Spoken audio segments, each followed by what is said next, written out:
Hi guys, it's Mrs. Kreider here.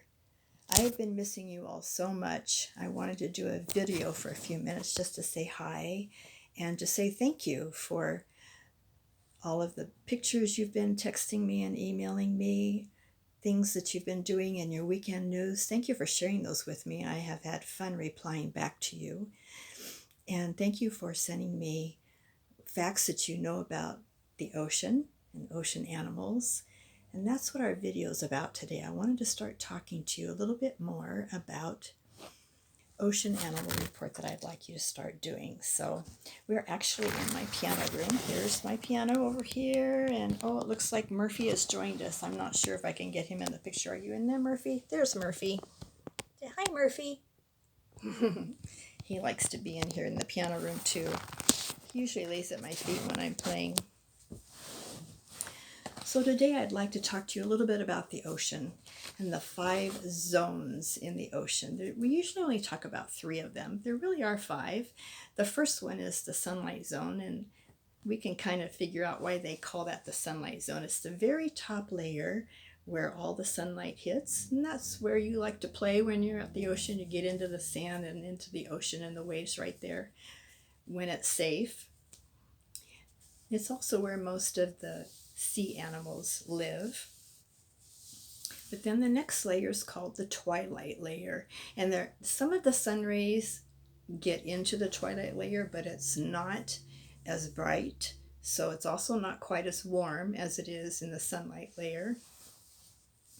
But there are still some really cool creatures that live in there, like swordfish and the wolf eel. They live there.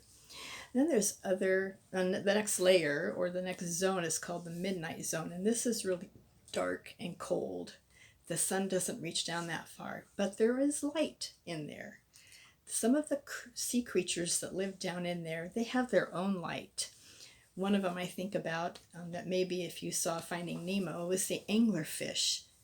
They have their own light that dangles from their head. It's kind of interesting. They're kind of ugly looking, big, lots of sharp, ugly teeth. But then the bottom 2 layers we don't always talk about. They are called the abyss and the trenches. The abyss actually is, those 2 layers are close to freezing in temperature, so they don't get explored by people unless you have special equipment to do that. So we don't know as much about those layers. However, we do know that the abyss is probably the majority of the ocean floor is the abyss. It's all mostly sand, and there's creatures that live down in there. The creatures that live down in there are called invertebrates. Do you remember what an invertebrate is? It's a sea creature that does not have a backbone. Actually, there's land creatures too, but we're talking about the ocean, so some of the sea creatures that are invertebrates that live in this area might be squid and sea stars, for an example. The trenches are deep valleys or black holes that are along the abyss. And I don't imagine anybody's ever explored those areas. They're so deep and so dark and so cold, freezing cold, that it wouldn't be safe for anybody to even try to go down that deep. So I would like you to start thinking about now your ocean report. I've talked about it a couple of times in an email, but I would like you to start thinking about what animal you would like to do your report on. Now, in years gone by, we've had all kinds of really cool animal reports from the ocean. It has to be an ocean animal.